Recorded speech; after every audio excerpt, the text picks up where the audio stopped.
একদিন একটি কাক একটি বড় টুকরো পাউরুটি খুঁজে পেল। সে খুব খুশি হয়ে পাউরুটির টুকরোটি মুখে নিয়ে গাছে উড়ে গিয়ে বসল। হঠাৎ পাশ দিয়ে যাচ্ছিল এক ধূর্ত শিয়াল। সে কাকের মুখে পাউরুটির টুকরো দেখে মনের মধ্যে চালাকি করল।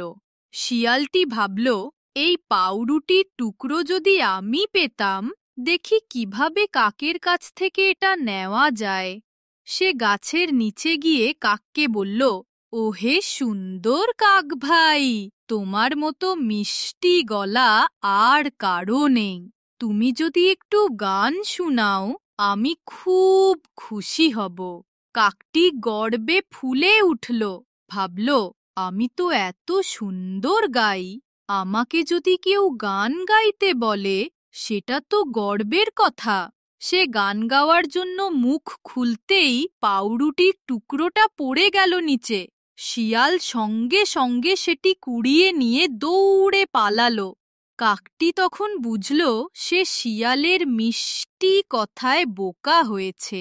সে দুঃখ পেল।